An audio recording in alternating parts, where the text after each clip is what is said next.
Hello hi friends, welcome to Diwakar tech world. ನೀವಿನ್ನು ನಮ್ಮ channel ಅನ್ನು ಸಬ್ಸ್ಕ್ರೈಬ್ ಮಾಡದಿದ್ದರೆ ಬೇಗ ಸಬ್ಸ್ಕ್ರೈಬ್ ಮಾಡಿ ಹಾಗೂ ಈ ಬೆಲ್ ಐಕನ್ ಮೇಲೆ ಕ್ಲಿಕ್ ಮಾಡೋದ್ರಿಂದ ನಮ್ಮ ಯಾವುದೇ ವಿಡಿಯೋಗಳು ನಿಮಗೆ ಮಿಸ್ ಆಗಲ್ಲ. ಗೆಳೆಯರೆ, ತುಂಬಾ ದಿನ ಆದ್ಮೇಲೆ ಜಿಯೋ ಬಗ್ಗೆ ಇನ್ನೊಂದು ಬ್ರೇಕಿಂಗ್ ನ್ಯೂಸ್ ಬಂದಿದೆ. ಗೆಳೆಯರೆ, Jio fibre broadband next month ಒಳಗೆ ಬರ್ತಾ ಇದೆ ಅಂತ ನಿಮಗೆ ಗೊತ್ತಿತ್ತು. ಸೊ ಈ ಬ್ರಾಡ್ಬ್ಯಾಂಡ್ ಅನ್ನ ಯೂಸ್ ಮಾಡ್ಲಿಕ್ಕೆ ನಮಗೆ ಮಿನಿಮಮ್ ಚಾರ್ಜ್ ಇರುತ್ತೆ ಅಂತ ನಾವು ತಿಳ್ಕೊಂಡಿದ್ರು. ಆದ್ರೆ ಇಲ್ಲಿ ನಿಮಗೆ ಜಿಯೋ ಫೈಬರ್ ಬ್ರಾಡ್ಬ್ಯಾಂಡ್ ನಿಮಗೆ 3 ತಿಂಗಳು ಫ್ರೀ ಆಗಿ ಸಿಗ್ತಾ ಇದೆ. ಜಿಯೋದವರ ಈ ನೋಟಿಸ್ ಪ್ರಕಾರ ನಿಮಗೆ 100 MB ಸ್ಪೀಡ್ ನಲ್ಲಿ 100 GB 1 ಮಂತ್ ಅಲ್ಲಿ ಸಿಗುತ್ತೆ. ಗೆಳೆಯರೆ, ಈ ಸರ್ವಿಸ್ ಅನ್ಲಿಮಿಟೆಡ್ ಆಗಿರುತ್ತೆ. ಯಾಕಂದ್ರೆ ನೀವು 100 GB ನ 1 ಮಂತ್ ಒಳಗೆ ರೀಚ್ ಮಾಡ್ಬಿಟ್ರೆ ಅದಾದ್ಮೇಲೆ ನಿಮಗೆ 100 MB per second ಸ್ಪೀಡ್ ಅಲ್ಲಿ ಇರಲ್ಲ.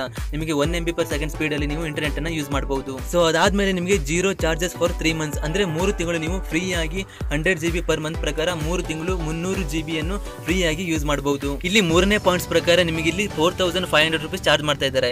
ಈ ಚಾರ್ಜ್ ಯಾಕಂದ್ರೆ ನಿಮ್ಮ ಇಂಟರ್ನೆಟ್ ಕನೆಕ್ಷನ್ ಗೆ ಅಲ್ಲ, ನಿಮ್ಮ ಇಂಟರ್ನೆಟ್ ಕನೆಕ್ಷನ್ ಫುಲ್ ಫ್ರೀ ಆಗಿರುತ್ತೆ. ಈ 4500 ವೈಫೈ ರೂಟರ್ ಗೆ ಆಗಿರುತ್ತೆ ಹಾಗೂ ಇನ್ಸ್ಟಾಲೇಷನ್ ಚಾರ್ಜ್ ಆಗಿರುತ್ತೆ. ಸೊ ಇಲ್ಲೊಂದು ಗುಡ್ ನ್ಯೂಸ್ ಏನಂದ್ರೆ ಇದು ರಿಫಂಡೇಬಲ್ ಸೆಕ್ಯೂರಿಟಿ ಡೆಪಾಸಿಟ್ ಆಗಿರುತ್ತೆ. ಅಂದ್ರೆ ಈ ಹಣನ ನಿಮಗೆ ವಾಪಸ್ ರಿಟರ್ನ್ ಮಾಡ್ತಾರೆ. ಸೊ ಇವಿಷ್ಟು ಜಿಯೋ ಫೈಬರ್ ಪ್ರಿವ್ಯೂ ಆಫರ್ ನ ಕಂಪ್ಲೀಟ್ ಡೀಟೇಲ್. ಈ ವಿಡಿಯೋ ನಿಮಗೆ ಇಷ್ಟ ಆದ್ರೆ ಲೈಕ್ ಮಾಡಿ, ಶೇರ್ ಮಾಡಿ ಹಾಗೂ ಜಿಯೋ ಫೈಬರ್ ಯಾವಾಗ ಬರುತ್ತೆ ಹಾಗೂ ಈ ಇನ್ಸ್ಟಾಲೇಷನ್ ಚಾರ್ಜ್ ಅನ್ನ ರಿಫಂಡ್ ಹೇಗೆ ಮಾಡ್ತಾರೆ ಅನ್ನೋ ಲೇಟೆಸ್ಟ್ ಅಪ್ಡೇಟ್ ವಿಡಿಯೋ ಬೇಕಾಗಿದ್ದರೆ ನಮ್ಮ ಚಾನೆಲ್ ಅನ್ನು ಸಬ್ಸ್ಕ್ರೈಬ್ ಮಾಡಿ.